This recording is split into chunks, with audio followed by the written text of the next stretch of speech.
Good morning. നമ്മുടെ ചാനലിൻ്റെ പുതിയ എപ്പിസോഡിലേക്ക് എല്ലാവർക്കും സ്വാഗതം. കഴിഞ്ഞ എപ്പിസോഡ് കഴിഞ്ഞിട്ട് ഞാനൊരു പോൾ ഇട്ടിട്ടുണ്ടായിരുന്നു. ഏതെങ്കിലും ഒരു സ്റ്റോണിനെ കുറിച്ചിട്ട് പറയണമെന്ന് പറഞ്ഞിട്ടൊരു 3 ഓപ്ഷൻസ് ഇട്ടിട്ടുണ്ടായിരുന്നു. പോളിൽ അധികം വോട്ടുകൾ വന്നിട്ടില്ല, കണ്ടിട്ടുണ്ടാവില്ലായിരിക്കും ചിലപ്പോൾ. പക്ഷേ ഇതിന് മുമ്പത്തെ ഒരു വീഡിയോയിൽ വന്നൊരു കമൻറ്റ് ഞാൻ ശ്രദ്ധിക്കുകയുണ്ടായി. അപ്പോൾ അതിൽ ഓപ്പൽ അല്ലെങ്കിൽ അമത്തിസ്റ്റിനെ കുറിച്ചിട്ട് പറയണം എന്നൊരു കമൻ്റ് ഉണ്ടായിരുന്നു. അപ്പോൾ അതിൽ ഞാൻ വിചാരിച്ചു അമത്തിസ്റ്റിനെ കുറിച്ച് എടുക്കാം എന്നുള്ളത്. അമത്തിസ്റ്റിനെ കുറിച്ച് പറയുമ്പോൾ നമ്മൾ അമത്തിസ്റ്റ് വരുന്നത് ക്വാർട്സ് ഫാമിലിയിലാണ്. അപ്പോൾ ക്വാർട്സ് ഫാമിലിയിലുള്ള എല്ലാ സ്റ്റോൺസുകളെയും കുറിച്ച് പറയാമെന്ന് തീരുമാനിച്ചിട്ടുണ്ട്. അപ്പോൾ ഈ വീഡിയോ നമ്മളെ ക്വാർട്സിലേക്ക് മാറ്റുകയാണ്. So welcome to the new episode. ഞാൻ കഴിഞ്ഞ എപ്പിസോഡിൽ പറയുണ്ടായി, സഫയറിൻ്റെ എപ്പിസോഡിൽ പറയുണ്ടായി, സഫയർ വാച്ചുകളിൽ യൂസ് ചെയ്യുന്നുണ്ട്, സഫയർ ഗ്ലാസസ് ആയിട്ട് വാച്ചുകളിൽ യൂസ് ചെയ്യുന്നുണ്ട്. കാരണം എന്ന് വെച്ചാൽ നമ്മുടെ ഭൂമിയുടെ ഉപരിതലത്തിൽ ഏറ്റവും കൂടുതലായിട്ട് കാണുന്ന ഒരു മിനറലാണ് ക്വാർട്സ്. ക്വാർട്സിൻ്റെ ഹാർഡ്നെസ് വരുന്നത് 7 ആണ്, സഫയറിൻ്റെത് വരുന്നത് 9 ആണ്. അപ്പോൾ ക്വാർട്സിന് സഫയറിനെ സ്ക്രാച്ച് ചെയ്യാൻ പറ്റാത്തത് കൊണ്ടാണ്, ക്വാർട്സിന് ഗ്ലാസ്സിനെ സ്ക്രാച്ച് ചെയ്യാൻ പറ്റും, സഫയറിനെ സ്ക്രാച്ച് ചെയ്യാൻ പറ്റാത്തത് കൊണ്ടാണ് നമ്മൾ ക്വാർട്സ് യൂസ് ചെയ്യുന്നതെന്ന് പറഞ്ഞു. അപ്പം നമ്മൾ പറഞ്ഞ എന്ന് വെച്ചാൽ ഭൂമിയുടെ ഉപരിതലത്തിൽ ഏറ്റവും കൂടുതൽ കണ്ടുവരുന്ന ഒരു മിനറലാണ് ക്വാർട്സ്. അതായത് സെക്കൻഡാണ് ക്വാർട്സ് വരുന്നത്. ഫസ്റ്റ് ഫെൽസ്പാർ എന്ന് പറഞ്ഞ ഒരു മിനറൽ ഗ്രൂപ്പാണ് വരുന്നത്. സെക്കൻഡായിട്ട് നമ്മുടെ ഭൂമിയിൽ ഏറ്റവും കൂടുതൽ കണ്ടുവരുന്ന ഒരു മിനറലാണ് ക്വാർട്സ്. അപ്പോൾ എന്താണ് ക്വാർട്സ്? ക്വാർട്സ് എന്ന് പറഞ്ഞാൽ അത് ഒരു ഹാർഡ് ക്രിസ്റ്റലൈൻ മിനറൽ ഓഫ് സിലിക്കയാണ്. സിലിക്കയുടെ ഒരു ഹാർഡ് ഫോം, മിനറലായിട്ടുള്ള അല്ലെങ്കിൽ ക്രിസ്റ്റലൈസ്ഡ് ആയിട്ട് മിനറൽ സിലിക്ക എന്ന മിനറലിൻ്റെ ക്രിസ്റ്റലൈസ്ഡ് ആയിട്ടുള്ള ഒരു ഹാർഡ് ഫോമാണ് ക്വാർട്സ് എന്ന് പറയുന്നത്. ക്വാർട്സ് എന്ന് ഞാൻ പറയുമ്പോൾ ചിലപ്പോൾ ആൾക്കാർക്ക് മനസ്സിലാവില്ല, പക്ഷെ മലയാളത്തിൽ സ്ഫടികം എന്ന് കേട്ടിട്ടുണ്ടാവും. സ്ഫടികം എന്ന് നമ്മൾ പറയുന്നത് ഗ്ലാസ്സിനെ അല്ല. പണ്ട് മുതലേ നമ്മൾ പറഞ്ഞു വരുന്നത് സ്ഫടികം പോലുള്ള പാത്രം, സ്ഫടിക പാത്രം എന്ന് പറഞ്ഞിട്ട് ഗ്ലാസിൻ്റെ പാത്രങ്ങളാണ് നമ്മുടെ കടകളിൽ വിൽക്കുന്നത്. പക്ഷേ സ്ഫടികം എന്നുള്ള വാക്കിൻ്റെ ശരിയായ അർത്ഥം ക്വാർട്സ് എന്നുള്ള മിനറലാണ്. അപ്പോൾ ഈ സ്ഫടികം നമ്മൾ പലർക്കും പരിചയം ഉണ്ടാവും, എന്താണ് സ്ഫടികം എന്നുള്ള വാക്ക്. പക്ഷേ ആക്ച്വലി അത് ക്വാർട്സ് ആണ് സാധനം വരുന്നത്. പിന്നെ ക്വാർട്സ് നമ്മൾ പറഞ്ഞതുപോലെ 7 ആണ് ഹാർഡ്നെസ്സിൽ വരുന്നത്. അതുകൊണ്ട് തന്നെ ഇത് എൻഗ്രേവ് ചെയ്യാനും ഇത് കട്ട് ചെയ്ത് കാർവ് ചെയ്യാനും കുറച്ചും കൂടെ ഈസിയാണ്. അതുകൊണ്ട് തന്നെയാണ് കൂടുതൽ ക്വാർട്സ് പാത്രങ്ങളിൽ ഈ എൻഗ്രേവിങ്ങോ അല്ലെങ്കിൽ എന്താ പറയുക കാർവിങ് ഒക്കെ ഉണ്ടാവുക. പാത്രങ്ങൾ മാത്രമല്ല, ക്വാർട്സ് ഒരു കല്ല് കിട്ടുകയാണെങ്കിൽ, ക്വാർട്സിൻ്റെ ഏതും ആയിക്കോട്ടെ, ക്വാർട്സിൻ്റെ ഒരു കല്ല് കിട്ടുകയാണെങ്കിൽ അതിൽ കാർവ് ചെയ്തിട്ട് പല രൂപങ്ങളും, പക്ഷിയുടെയും മൃഗങ്ങളുടെയും ചില ദൈവങ്ങളുടെയും എല്ലാ രൂപങ്ങളും അതിൽ കാർവ് ചെയ്ത് എടുക്കാറുണ്ട്. പിന്നെ ക്വാർട്സിനെ പറ്റി പറയുകയാണെങ്കിൽ വേറൊരു കാര്യം എന്ന് വെച്ചാൽ, നമ്മുടെ വാച്ചുകളിൽ പണ്ട് വാച്ചിൻ്റെ മുകളിലായിട്ട് അതിൻ്റെ ബ്രാൻഡും അതിൻ്റെ തൊട്ട് താഴെ ക്വാർട്സ് എന്ന് എഴുതിയിട്ടുണ്ടാവും. അപ്പോൾ പണ്ട് എൻ്റെ ചെറുപ്പകാലത്തിൽ എനിക്കൊരു 7-8 വയസ്സൊക്കെ ഉണ്ടാകുന്ന ആ കാലത്തിൽ ഞാൻ വിചാരിച്ചത് എന്താണെന്ന് വെച്ചാൽ ക്വാർട്സ് ഒരു ബ്രാൻഡാണ്. അപ്പോൾ ചിലരങ്ങനെ വിചാരിച്ചിട്ടുണ്ടാവും, ചിലർ അത് മണ്ടത്തരായിട്ട് വിചാരിക്കുന്നുണ്ടാവും. പക്ഷേ ഞാൻ വിചാരിച്ചിരുന്നതെന്ന് വെച്ചാൽ എൻ്റെ 7-8-10 വയസ്സിൻ്റെ ഒക്കെ ഉള്ളിൽ ക്വാർട്സ് എന്ന് പറയുന്നത് ഒരു ബ്രാൻഡാണ്. ഈ ക്വാർട്സ് എന്ന് പറഞ്ഞാൽ ക്വാർട്സ് നല്ലൊരു ബ്രാൻഡാണ്. അപ്പോൾ ക്വാർട്സിൻ്റെ വാച്ച് തന്നെ വേണമെന്ന് എനിക്ക് ഭയങ്കര വാശിയുണ്ടായിരുന്നു. അപ്പോൾ ഈ ക്വാർട്സ് എന്താണെന്ന് പറഞ്ഞാൽ, ക്വാർട്സ് ഈ വാച്ചുകളിൽ യൂസ് ചെയ്യുന്നതാണ്. ക്വാർട്സ് നമ്മളിപ്പോൾ പറഞ്ഞല്ലോ ക്വാർട്സ് എന്താണെന്നുള്ളത്. ക്വാർട്സിനൊരു പ്രത്യേകത ഉണ്ട്. ക്വാർട്സിലേക്ക് ഇലക്ട്രിസിറ്റി കടത്തി വിടുമ്പോൾ അത് ഒരു നിശ്ചിത ഇൻ്റർവെല്ലിൽ അത് ഷെയ്ക്ക് ആവും, അല്ലെങ്കിൽ അത് വൈബ്രേറ്റ് ചെയ്യും. അത് എക്സാക്റ്റാണ്, പ്രിസൈസാണ് ആ ഇൻ്റർവെൽ എന്ന് പറയുന്നത്. അതിലോട്ട് ഒരു ചെറിയൊരു ഇലക്ട്രിസിറ്റി കടത്തി വിടുമ്പോൾ ഇത് വൈബ്രേഷൻ വരുന്നത് ഭയങ്കര പ്രിസൈസാണ്. ആക്യുറേറ്റ് എന്ന് പറയാൻ പറ്റില്ല, പ്രിസൈസാണ്. സോ ആ ക്വാർട്സ് നമ്മുടെ വാച്ചുകളിൽ യൂസ് ചെയ്യുന്നത് മൂലം ഈ സെക്കൻഡ് സൂചികൾ അത്രയും പ്രിസൈസായിട്ട് പോകും. അതുകൊണ്ടാണ് ക്വാർട്സ് വാച്ചുകളിൽ യൂസ് ചെയ്യാൻ തുടങ്ങിയത്. അതിന് മുമ്പുണ്ടായിരുന്ന മെക്കാനിക്കൽ വാച്ചിൽ അല്ലെങ്കിൽ ഓട്ടോമാറ്റിക്കൽ വാച്ച്, ഇതുപോലുള്ള ഓട്ടോമാറ്റിക്കൽ വാച്ചിൽ എന്താ സംഭവിക്കുക എന്ന് വെച്ചാൽ ഇതിന് ഒരു സ്പ്രിങ്ങും ആക്ഷൻസും കാര്യങ്ങളൊക്കെയാണ്. അപ്പോൾ ഈ സ്പ്രിങ് മൂവ്മെൻറ്റിനനുസരിച്ചിട്ടാണ് ഈ സെക്കൻഡ് സൂചികൾ സാധാരണ മൂവ് ചെയ്യാറ്. അത് കോഡ്സിലോട്ട് വരുമ്പോൾ എന്താണെന്ന് വെച്ചാൽ അപ്പോൾ അതായത് ഈ മെക്കാനിക്കൽ വാച്ചുകളിൽ ചെറിയ ഇറേഴ്സിനുള്ള ചാൻസസ് ഉണ്ട്. പക്ഷേ കോഡ്സ് വാച്ചിലാണെങ്കിൽ ഇറേഴ്സിനുള്ള ചാൻസേ ഇല്ല. അത് അത്രയും പ്രിസൈസ് ആയിട്ടായിരിക്കും ആ ടൈം വരുന്നത്. അങ്ങനെയാണ് കോഡ്സ് നമ്മുടെ വാച്ചുകളിലും ക്ലോക്കുകളിലും യൂസ് ചെയ്യാൻ തുടങ്ങിയത്. അപ്പോൾ നമ്മൾ കോഡ്സിനെ കുറിച്ച് പറയുമ്പോൾ എനിക്ക് പറയാനുള്ളത്, കോഡ്സ് എന്ന് പറയുന്ന ഫാമിലിയിൽ കുറച്ച് വെറൈറ്റീസ് ഓഫ് സ്റ്റോൺസ് വരുന്നുണ്ട്. അതിൽ ഒന്നാണ് അമെത്തിസ്റ്റ്, പിന്നെ ഒന്നാണ് അമെത്തിസ്റ്റിൻ്റെ കളറ് പർപ്പിളാണ്, പിന്നെ വരുന്നത് citrine yellow colour to brownish colour വരെ വരുന്നതാണ്. പിന്നെ വരുന്നത് സ്മോക്കി കോഡ്സ് എന്ന് പറയുന്നതാണ്. Smoky quartz brownish colour to dark brown വരെ വരാറുണ്ട്. പിന്നെ റോസ് കോഡ്സ് ആണ്. Rose quartz rose colour to pink കളേഴ്സാണ് വരുന്നത്. പിന്നെ വരുന്ന റൂട്ടലൈറ്റ് കോഡ്സ് എന്നാണ്. അപ്പോൾ ഈ റൂട്ടലൈറ്റഡ് കോഡ്സ് എന്ന് പറഞ്ഞാൽ നമ്മുടെ സാധാരണ കോഡ്സിനകത്ത് റൂട്ടലൈറ്റ് എന്ന് പറഞ്ഞ മിനറൽസിൻ്റെ നീഡിൽസ് ഉണ്ടെങ്കിൽ അത് റൂട്ടലൈറ്റ് കോഡ്സ് ആണ്. പിന്നെ വരുന്നത് അമെട്രിൻ. അമെട്രിൻ എന്ന് പറഞ്ഞാൽ ഒരു സ്റ്റോണിൻ്റെ പകുതി ഭാഗം അമെത്തിസ്റ്റും ബാക്കി പകുതി ഭാഗം സിട്രിനും ആയിരിക്കും. ഭയങ്കര ഭംഗിയുള്ളൊരു സ്റ്റോണാണ്. എൻ്റെ ഫേവറേറ്റ് സ്റ്റോൺസിലൊന്നാണ്. അമെട്രിൻ എന്നാണ് അതിൻ്റെ പേര്. അപ്പം നമുക്കിത് ഓരോന്നോരോന്നായിട്ട് വിശദമായി പഠിക്കാം. മേ ബി ഈ വീഡിയോ വിചാരിച്ചതിലും കുറച്ചും കൂടെ ലോങ് ആയിരിക്കും, കാരണം ഇത്രയും സ്റ്റോൺസ് ഇൻക്ലൂഡ് ചെയ്യേണ്ടത് കൊണ്ട്. അപ്പോൾ please be with me. Okay, so നമുക്ക് ആദ്യം അമെത്തിസ്റ്റിനെ കുറിച്ച് സംസാരിക്കാം. അമെത്തിസ്റ്റ് എന്ന് പറഞ്ഞാൽ നമ്മൾ പറഞ്ഞതുപോലെ കോഡ്സിൻ്റെ ഫാമിലി തന്നെയാണ്.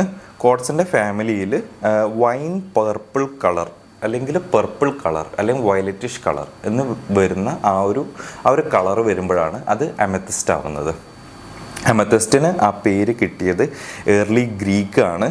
ഏർലി ഗ്രീക്കിൽ ഒരു ദൈവത്തിൻ്റെ പേരുമായിട്ട് ബന്ധപ്പെടുത്തിയാണ് അവർ ഈ എന്താണ് പറയുക, ഗോഡ് ഓഫ് വൈൻ എന്നുള്ള ഒരു ദൈവം ഉണ്ടായിരുന്നു അവർക്ക്, ഗോഡ് ഓഫ് വൈൻ.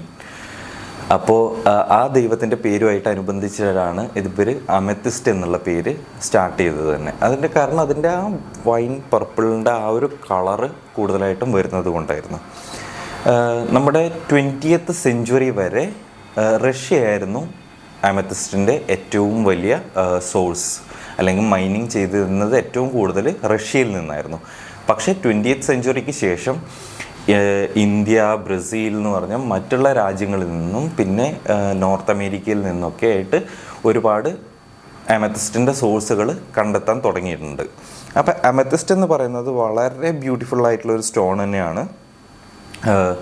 ഫെബ്രുവരി ആണ് പിന്നെ US കലണ്ടർ അനുസരിച്ചിട്ട് അമെത്തിസ്റ്റിൻ്റെ ബർത്ത് സ്റ്റോൺ വരുന്നത് ഫെബ്രുവരി മന്താണ്. പിന്നെ ആക്ച്വലി സ്പീക്കിംഗ് ആഫ്രിക്കൻ അമെത്തിസ്റ്റ് എന്ന് പറയുന്ന ആഫ്രിക്കയിൽ നിന്ന് കിട്ടുന്ന അമെത്തിസ്റ്റ്, ചിലപ്പോൾ സാംബിയ എന്നാവാം അല്ലെങ്കിൽ മറ്റുള്ള സ്ഥലങ്ങളിൽ നിന്ന് ആഫ്രിക്കൻ കോണ്ടിനെൻറ്റിൽ നിന്ന് കിട്ടുന്ന അമെത്തിസ്റ്റുകൾ കൂടുതൽ ഈ വയലറ്റിഷ് പർപ്പിളിഷ് കളറ് കാണിക്കുന്ന ഒരു സ്റ്റോണാണ്. ഭയങ്കര ഭംഗിയാണ്. എന്താണ് പറയുക, ആഫ്രിക്ക സൈഡിൽ നിന്ന് കിട്ടുന്ന അമെത്തിസ്റ്റുകൾക്ക് ഭയങ്കര ഭംഗിയാണ്. അപ്പോൾ ഇതാണ് അമെത്തിസ്റ്റ്. അമെത്തിസ്റ്റ് ഞാൻ പറഞ്ഞതുപോലെ തന്നെ കോഡ്സിൻ്റെ ഫാമിലി ആയതുകൊണ്ട് തന്നെ കാർവ് ചെയ്യാനും അല്ലെങ്കിൽ നമുക്ക് പല രൂപങ്ങൾ ഇതിലൂടെ ഉണ്ടാക്കാനും കാർവ് ചെയ്തെടുത്ത് പല പക്ഷികളുടെയോ അല്ലെങ്കിൽ ഞാൻ നേരത്തെ പറഞ്ഞതുപോലെ മൃഗങ്ങളുടെയോ ദൈവങ്ങളുടെയോ രൂപങ്ങൾ കൊത്തുപണി ചെയ്യാൻ ഏറ്റവും ഉചിതമായ ഒരു സ്റ്റോണാണ് അമെത്തിസ്റ്റ്. അതിന് അടുത്തത് നമുക്ക് സംസാരിക്കാം സിട്രിൻ. സിട്രിൻ എന്ന് പറയുന്നത് കോഡ്സ് ഫാമിലിയിൽ യെല്ലോ ടു ബ്രൗണിഷ് യെല്ലോ കളറിൽ വരുന്ന സ്റ്റോണുകളാണ് സിട്രിൻ എന്ന് പറയുന്നത്. സിട്രിൻ US കലണ്ടർ പ്രകാരം നവംബറിൻ്റെ ബർത്ത് സ്റ്റോണാണ്. അപ്പോൾ നമ്മൾ ഇപ്പോൾ സംസാരിച്ചതുപോലെ തന്നെ സിട്രിനും കാർവ് ചെയ്യാനും പിന്നെ കൊത്തുപണികൾ ചെയ്യാനും വളരെ ഈസി ആയിട്ടുള്ള ഒരു സ്റ്റോണാണ്. പിന്നെ ഇത് സിട്രിൻ എന്നുള്ള പേര് വന്നത് സിട്രസ് എന്നുള്ള ലാറ്റിൻ വേർഡിൽ നിന്നാണ്. അത് സിട്രസ് എന്ന് പറഞ്ഞാൽ സിട്രോൺ എന്ന് പറഞ്ഞാൽ ഒരു ഫ്രൂട്ടിൻ്റെ ഏകദേശം ആ ഒരു കളറ് വരുന്നത് കൊണ്ടാണ് ഇത് സിട്രസ് എന്നും പിന്നീട് സിട്രിൻ എന്നും പേര് വരാനുണ്ടായ കാരണമെന്ന് വിശ്വസിക്കുന്നു. പിന്നെ ലാർജസ്റ്റ് ഫെസറ്റഡ് ജെംസ്, അതായത് ഭൂമിയിൽ ഇന്ന് വരെ ഉള്ളതിൽ ഏറ്റവും ലാർജസ്റ്റ് ഫെസറ്റഡ് ജെംസ് ആയിട്ട് കാണുന്നുള്ളത് ഒരു സിട്രിനാണ്. അത് എനിക്ക് തോന്നുന്നു 19,458 ക്യാരറ്റ്സ് ആണ് അതിൻ്റെ വെയിറ്റ് വരുന്നത്. ആ ഒരു സിംഗിൾ ഫെസറ്റഡ് ജെം സ്റ്റോണിൻ്റെ വെയിറ്റ് വരുന്നത് 19,458 ക്യാരറ്റ്സ് ആണ്. അപ്പോൾ നിങ്ങൾക്ക് ഊഹിക്കുക എത്രയും വലിയ ഒരു സ്റ്റോൺ ആയിരിക്കും അത് എന്നുള്ളത്. കോഡ്സ് എന്ന് പറയുമ്പോൾ നമ്മുടെ ഈ ഒരു എല്ലാ സ്റ്റോൺസിലും പ്രത്യേകിച്ച് വൈറ്റ് കോഡ്സ്, അതായത് റോക്ക് ക്രിസ്റ്റൽ കോഡ്സ് എന്നാണ് പ്യുവറായിട്ടുള്ള വൈറ്റ് അല്ലെങ്കിൽ കളർലെസ് ഫോമിൽ വരുന്ന നമ്മുടെ സ്ഫടികം എന്ന് പറയുന്ന കോഡ്സിൻ്റെ പേര്. അപ്പോൾ ഈ കോഡ്സ് അബണ്ടൻ്റ് ആയിട്ട് നമുക്ക് സ്ഥലങ്ങളിൽ കാണും. കുറേ വീഡിയോസിലൊക്കെ കാണുന്നത് വെച്ചാൽ ആൾക്കാർ ഇങ്ങനെ മലയിടുക്കുണ്ടാവും, മലയിടുക്കിൽ പോയിട്ട് ഇങ്ങനെ ചകഞ്ഞ് അല്ലെങ്കിൽ മണ്ണിങ്ങനെ മാറ്റി നോക്കുമ്പോഴത്തേക്ക് ഒരു കോഡ്സിൻ്റെ ഇത് കിട്ടാറുണ്ട്. അപ്പോൾ കോഡ്സ് അബണ്ടൻ്റ് ആയിട്ട് നമ്മുടെ ഭൂമിയിൽ അവൈലബിൾ ആയിട്ടുള്ള ഒരു സ്റ്റോൺ തന്നെയാണ്. പിന്നെ ഈ സിട്രിൻ എന്ന് പറയുന്ന സ്റ്റോണിന് ഈ ഒരു ബ്രൗണിഷ് യെല്ലോ കളറിലായത് കൊണ്ട് തന്നെ ടൊപ്പാസ് എന്ന് പറയുന്ന ഒരു സ്റ്റോൺ ഉണ്ട്. ടൊപ്പാസ് എന്ന് പറയുന്ന സ്റ്റോൺ അറിയാമെന്ന് വിചാരിക്കുന്നു ആൾക്കാർക്ക്. അറിയാത്തവർക്ക് ആണെങ്കിൽ ഇതേപോലെ യെല്ലോ ടു ബ്രൗണിഷ് യെല്ലോ കളറിൽ വരുന്ന ഒരു സ്റ്റോണാണ്. ഈ ടൊപ്പാസ് എന്ന് പറയുന്ന സ്റ്റോണുമായിട്ട് ആദ്യം കുറേ കൺഫ്യൂഷൻ ഉണ്ടായിരുന്നു ഈ സിട്രിൻ എന്ന് പറയുന്ന സ്റ്റോണുമായിട്ട്. പിന്നെ എന്നാൽ അതിൻ്റെ കളേഴ്സ് വളരെ സിമിലറാണ്. അപ്പോൾ പിന്നീടാണ് ഈ എന്താണ് പറയുക, നമ്മുടെ ജമോളജിക്കൽ ലാബുകളൊക്കെ വന്നിട്ട് എങ്ങനെയാണ് ടോപ്പാസും സിട്രിനും തമ്മിൽ വേർതിരിക്കാമെന്നുള്ള കുറച്ച് കാര്യങ്ങളൊക്കെ, ഇതിൻ്റെ റിഫ്രാക്റ്റീവ് ഇൻഡെക്സ് ഒക്കെ മാറ്റമാണ്, സ്പെസിഫിക് ഗ്രാവിറ്റി മാറ്റമുണ്ട്, അങ്ങനെയുള്ള എല്ലാ കാര്യങ്ങളിലും മാറ്റി വെച്ച് നോക്കിയാൽ കോഡ്സ് സിട്രിൻ വരുന്ന കോഡ്സിൻ്റെ ഫാമിലിയിലാണ്, ടോപ്പാസ് വേറേതാണ്. അപ്പോൾ അങ്ങനെയുള്ള ക്ലാസിഫിക്കേഷൻ കൊടുത്തതിന് ശേഷമാണ് ടോപ്പാസും സിട്രിനും തമ്മിലുള്ള വ്യത്യാസം മനസ്സിലായത്. പക്ഷേ എന്നാലും സാധാരണ നേക്കഡ് ഐയിൽ നോക്കുന്നവർക്ക് ടോപ്പാസും സിട്രിനും ഏകദേശം ഒരേ കളറിലായിരിക്കും കാണുന്നത്. പിന്നെ നമ്മൾ ഇപ്പോൾ അമത്തിസ്റ്റും സിട്രിനും സംസാരിച്ച സ്ഥിതിക്ക് നമുക്ക് അമട്രിൻ സംസാരിക്കാം. അമട്രിൻ ഞാൻ നേരത്തെ പറഞ്ഞതുപോലെ തന്നെ ഒരു ഭാഗത്ത്, അതായത് ഒരു സ്റ്റോൺ നമ്മൾ ഫെസറ്റ് ചെയ്തെടുത്താൽ, കട്ട് ചെയ്ത് പോളിഷ് ചെയ്തെടുത്താൽ അതിൻ്റെ ഒരു ഭാഗത്ത് സിട്രിനും മറ്റൊരു ഭാഗത്ത് അമത്തിസ്റ്റും, അതായത് അതിൻ്റെ ഒരെൻഡ് സിട്രിനും ഒരെൻഡ് മഞ്ഞയും മറ്റൊരെൻഡ് വയലറ്റിഷ് പേർപ്പിൾ കളറിൽ വരുന്ന ഒരു സ്റ്റോൺ ആയിരിക്കും. അത് ഭയങ്കര ബ്യൂട്ടിഫുൾ ആയിട്ടുള്ളൊരു സ്റ്റോണാണ്. ഈ സ്റ്റോണിന് കൂടുതലായിട്ടും സിംഗിൾ ആ സ്റ്റോൺ മാത്രം വെച്ചിട്ട് യൂസ് ചെയ്യുന്നതാണ് സാധാരണ ഉണ്ടാവുക. പിന്നെ കോഡ്സിൻ്റെ ഫാമിലിയിൽ ഏറ്റവും കൂടുതൽ പ്രൈസി ആയിട്ടുള്ളത്, അതായത് കോഡ്സിൻ്റെ ഫാമിലികളിൽ ഏറ്റവും കൂടുതൽ പ്രൈസി ആയിട്ടുള്ള ഒരു സ്റ്റോണാണ് അമട്രിൻ എന്ന് പറയുന്ന സ്റ്റോണ്. ക്യാരറ്റിന് 1000 രൂപ മുതൽ മുകളിലോട്ടുണ്ടാവും, നല്ല ക്വാളിറ്റിയിലുള്ളത്. ഇപ്പം നമ്മൾ പറഞ്ഞ അമത്തിസ്റ്റ്, സിട്രിൻ, അമട്രിൻ കോഡ്സുകൾക്കെല്ലാം അല്ലെങ്കിൽ ഈ സ്റ്റോണുകൾക്കെല്ലാം അമത്തിസ്റ്റ്, സിട്രിൻ, അമട്രിൻ സ്റ്റോൺസിന് നല്ല വിസിബിൾ ക്ലാരിറ്റി ആയിരിക്കും.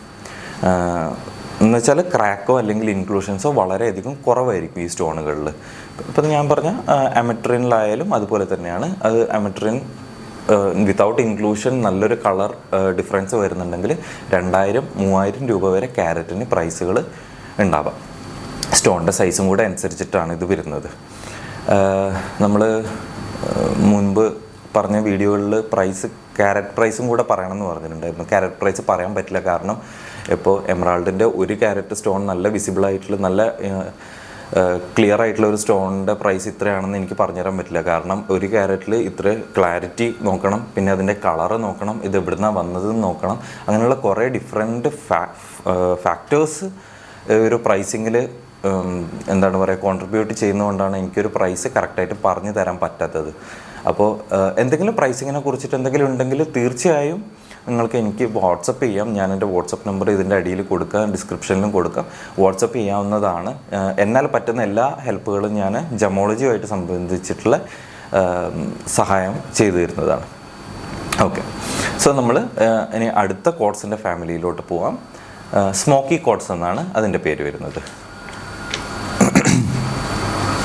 സ്മോക്കി കോഡ്സ് എന്ന് പറഞ്ഞാൽ ബ്രൗൺ ടു ഡാർക്ക് ബ്രൗൺ കളേഴ്സിലേക്ക് വരുന്ന കോഡ്സുകളെയാണ് സ്മോക്കി കോഡ്സ് എന്ന് പറയുന്നത്. സ്മോക്കി കോഡ്സിൻ്റെ ഫാമിലിയിൽ ഏറ്റവും കൂടുതലായിട്ട് അവൈലബിൾ ആയിട്ടുള്ള ഒരു വെറൈറ്റിയാണ്.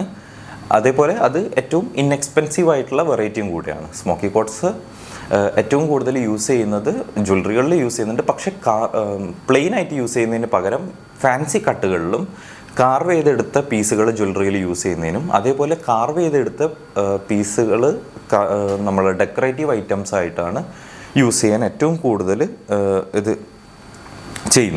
യൂസ് ചെയ്യുന്നത്. ഇത് സ്കോട്ടിഷ് ഹൈലാൻഡിൻ്റെ ട്രഡീഷണൽ ജെമ്മായിരുന്നു. ജമ്മാണ്. പിന്നെ അവരുടെ ഒരു ട്രഡീഷനുമായിട്ട് അനുബന്ധിച്ചിട്ടുള്ള ഒരു സ്കോട്ടിഷ് ഹൈലാൻഡ്സിൻ്റെ ഒരു ട്രഡീഷണൽ ജമ്മായിട്ടാണ് നമ്മുടെ സ്മോക്കി കോട്ട്സിനെ കാണാറുള്ളത്. ലേറ്റ് വിക്ടോറിയൻ പീരീഡിൽ മോർണിംഗ് ജമ്മായിട്ട് ഇതിനെ യൂസ് ചെയ്തിട്ടുണ്ട്. അതുകൊണ്ട് മോറിയോൺ എന്നുള്ള പേരിലും ഈ സ്മോക്കി കോട്ട്സ് പണ്ട് അറിയപ്പെട്ടിട്ടുണ്ട്. അതായത് 1900 ആ ഒരു 1900s സ്റ്റാർട്ടിങ്ങിലും 1800s എൻഡിലൊക്കെ ആയിട്ട് മോർണിംഗ് ജം എന്നുള്ള പേരിൽ ഇത് അറിഞ്ഞിട്ടുണ്ട്. മോർണിംഗ് ജം എന്ന് പറഞ്ഞാൽ മോർണിംഗ് പ്രഭാതം എന്നുള്ള മോർണിംഗ് അല്ല, നമ്മളൊരാൾ മരിച്ചാൽ ആ ഒരു മോൺ ചെയ്യില്ല, സങ്കടപ്പെടുക, കരയുക, ആ ഒരു മോണാണ് മോർണിംഗ് ജം എന്നുള്ള രീതിയിൽ അത് അറിയപ്പെട്ടിട്ടുണ്ട്. അപ്പോൾ സ്മോക്കി കോട്ട്സ് കഴിഞ്ഞ് ഇനി നമുക്ക് റോസ് കോട്ട്സ്. ഞാൻ ചാടി പോകുന്നത് എന്താണെന്ന് വെച്ചാൽ പെട്ടെന്ന് ഇതിൻ്റെ ഒരു വീഡിയോൻ്റെ ദൈർഘ്യം ഒരുപാട് കൂടണ്ട എന്നുള്ളത് കൊണ്ടാണ്. അടുത്തത് റോസ് കോട്ട്സിലേക്ക് പോവാം. റോസ് കോട്ട്സ് എന്ന് പറയുന്നത് കോട്ട്സ് ഫാമിലിയിൽ വരുന്ന സ്റ്റോണുകൾക്ക് റോസ് അല്ലെങ്കിൽ പിങ്ക് കളർ നൽകുന്നത് കൊണ്ടാണ് ഇതിനെ റോസ് കോട്ട്സ് എന്ന് പറയുന്നത്. റോസ് കോട്ട്സ് കൂടുതലായും ഫ്രാക്ചേഴ്സും അതിനകത്ത് ഇൻക്ലൂഷൻസും നിറഞ്ഞിട്ട് ഒരു ക്ലൗഡി ഫീൽ തരുന്ന ഒരു സ്റ്റോണാണ്. ട്രാൻസ്പെറൻ്റ് ആയിട്ടുള്ള അല്ലെങ്കിൽ ഐ ക്ലിയർ ആയിട്ടുള്ള റോസ് കോട്ട്സുകളുണ്ട്, പക്ഷെ വളരെ കുറവാണ്. കൂടുതലായിട്ടും ഈ റോസ് കോട്ട്സിന് റോസ് കളേഴ്സ് അല്ലെങ്കിൽ ഈ ഒരു ക്ലൗഡി ലുക്ക് കൊടുക്കുന്നത് ഇതിൻ്റെ ഫ്രാക്ചേഴ്സും കാര്യങ്ങളും മൂലമാണ്. റോസ് കോട്ട്സിൽ കൂടുതലും നല്ല റോസ് കോട്ട്സുകളിലാണ് കൂടുതലായിട്ടും ഈ സ്റ്റാർ, നമ്മൾ സ്റ്റാർ റൂബിയിലും സ്റ്റാർ സഫയറിലും സംസാരിച്ചിട്ടുണ്ട് എന്താണ് സ്റ്റാർ എന്നുള്ളത്. അപ്പോൾ ഈ ക്യാബഷോണായിട്ട് കട്ട് ചെയ്യുമ്പോൾ, ക്യാബഷോൺ എന്ന് പറഞ്ഞാൽ ഇങ്ങനെയുള്ള ഡൂം ഷേപ്പിൽ കട്ട് ചെയ്യുന്ന സ്റ്റോണുകളിൽ സ്റ്റാർ ഫിനോമിനൻ വരുന്നത് റോസ് കോട്ട്സുകളിലാണ് ഏറ്റവും കൂടുതലായിട്ട് കണ്ടിട്ടുള്ളത്. സ്മോക്കി കോട്ട്സിലും അല്ലെങ്കിൽ നമ്മുടെ അമെത്തിസ്റ്റിലൊന്നും കാണുന്നതിനേക്കാൾ എത്രയോ കൂടുതൽ കാണുന്നത് അമെത്തിസ്റ്റിലും ഒന്നും ഞാൻ ഇന്ന് വരെ ഒരു സ്റ്റാർ എഫക്റ്റ് കണ്ടിട്ടില്ല. ഉണ്ടാവുമായിരിക്കും, എനിക്കറിയില്ല, ഞാൻ കണ്ടിട്ടില്ല. സിട്രീനിലും അമെത്തിസ്റ്റിലൊന്നും ഞാൻ കണ്ടിട്ടേ ഇല്ല. പക്ഷേ റോസ് കോട്ട്സുകളിൽ ഞാൻ കണ്ടിട്ടുണ്ട്. നല്ല ബ്യൂട്ടിഫുൾ ആയിട്ടുള്ളതാണ്. കുറച്ചും കൂടെ ക്ലിയർ ആയിട്ടുള്ള ഒരു സ്റ്റോർ കോട്ട്സ് കിട്ടുകയാണെങ്കിൽ അതിൽ ഈ സ്റ്റാർ എഫക്റ്റും കൂടെ ഉണ്ടെങ്കിൽ ഭയങ്കര ഭംഗിയാണ് കാണാൻ. നല്ലൊരു ജ്വല്ലറി ഓർണമെൻ്റായിട്ട് ജ്വല്ലറിയിൽ വെക്കാനുള്ള ചാൻസസുകളും കൂടുതലാണ്. പിന്നെ റോസ് കോട്ട്സിനെ കുറിച്ച് പറയുകയാണെങ്കിൽ റോസ് കോട്ട്സ് നമ്മൾ പറഞ്ഞു, റോസ് കോട്ട്സിൻ്റെ ഈ ഫ്രാക്ചേഴ്സും ഇൻക്ലൂഷൻസും കാരണമാണ് ഇതിനൊരു ക്ലൗഡി റോസ് കളർ എഫക്റ്റ് കിട്ടുന്നത്. അതുകൊണ്ട് തന്നെ ചെറിയ സൈസിലുള്ള വളരെ ചെറിയ 1 കാരറ്റിന് താഴെയൊക്കെയുള്ള നല്ല റോസ് കളറിലുള്ള ഒരു കോട്ട്സ് കിട്ടുക എന്നുള്ളത് വളരെയധികം ശ്രമകരമായ ഒരു കാര്യമാണ്. അതായത് ഒരു 5 or 10 കാരറ്റ് സൈസിലുള്ള ഒരു റോസ് കോട്ട്സ്, നല്ല റോസ് കളറിലുള്ള ഒരു കോട്ട്സ് കിട്ടുക എന്നുള്ളതിനേക്കാളും കൂടുതൽ ബുദ്ധിമുട്ടാണ് ഒരു ചെറിയ സൈസിലുള്ള നല്ല കളറിലുള്ള റോസ് കോട്ട്സ് കിട്ടുക എന്നുള്ളത്. നമ്മൾ മുമ്പ് എമറാൾഡിൻ്റെ റൂബീൻ്റെയൊക്കെ കഥയിൽ നമ്മൾ സംസാരിച്ചിട്ടുണ്ടായിരുന്നു. അതായത് ചെറിയ സ്റ്റോൺസുകൾ വളരെ ഈസി ആയിട്ട് അവൈലബിൾ ആണ്, പക്ഷേ വലിയ വലിയ സ്റ്റോൺസിലോട്ട് നമ്മൾ പോകുമ്പോൾ അതിൻ്റെ റയറിറ്റി ഒരുപാട് കൂടുന്നുള്ളത്. അത് ആ സ്റ്റോൺ ബിഗ് 3 സ്റ്റോൺസുകളിൽ എല്ലാത്തിനും ഈ ഒരു പറഞ്ഞ ഫാക്ടർ അപ്ലിക്കബിൾ ആണ്. പക്ഷേ നമ്മളെ റോസ് കോട്ട്സിലേക്ക് വരികയാണെങ്കിൽ റോസ് കോട്ട്സ് നല്ല കളറിൽ ചെറിയ ഇത് കിട്ടാനാണ് ബുദ്ധിമുട്ട് എന്നുള്ളത്. അപ്പോൾ ആ ഒരു അന്തരം മനസ്സിലാക്കുക.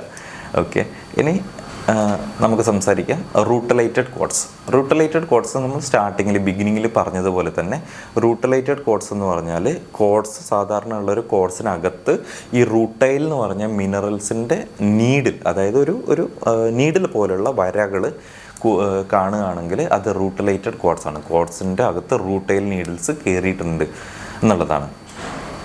സാധാരണ വരുന്ന സ്റ്റോണുകളിൽ ഇൻക്ലൂഷൻസ് അതിൻ്റെ വില കുറക്കുമെങ്കിൽ പറയുന്നത് മനസ്സിലാക്കുക. സാധാരണ ഉള്ള സ്റ്റോണുകളിൽ ഇൻക്ലൂഷൻസ് അല്ലെങ്കിൽ പുറത്തു നിന്ന് വരുന്ന മിനറൽസോ അങ്ങനെ എന്തെങ്കിലും കാര്യങ്ങൾ അതിൻ്റെ വില കുറയ്ക്കുമെങ്കിൽ റൂട്ടലൈറ്റഡ് കോട്ട്സിൽ പുറത്തുനിന്ന് വരുന്ന ഈ റൂട്ടൈൽ എന്ന് പറഞ്ഞ ഇൻക്ലൂഷൻ മൂലമാണ് ഇതിൻ്റെ പ്രൈസ് കൂടുന്നത്.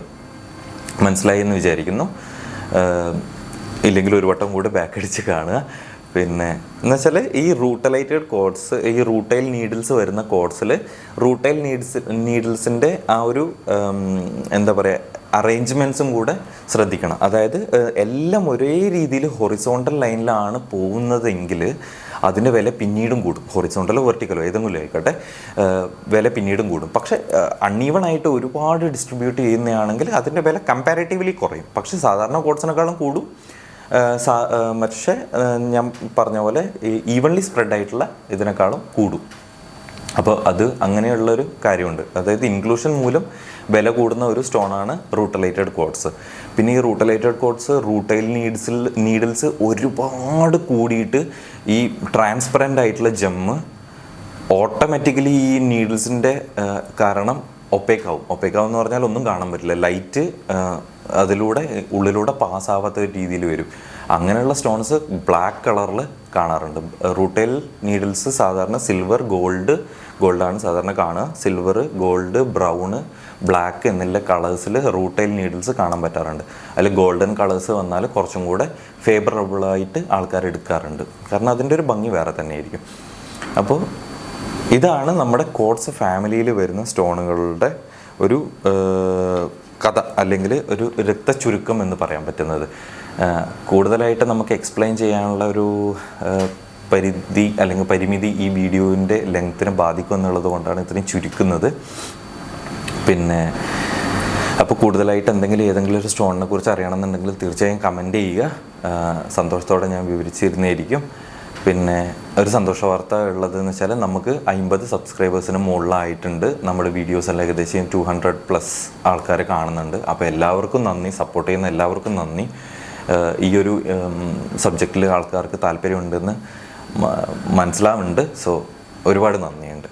നമുക്കിനി അടുത്ത വീഡിയോയിൽ തീർച്ചയായും കാണാം. Thank you. ബൈ.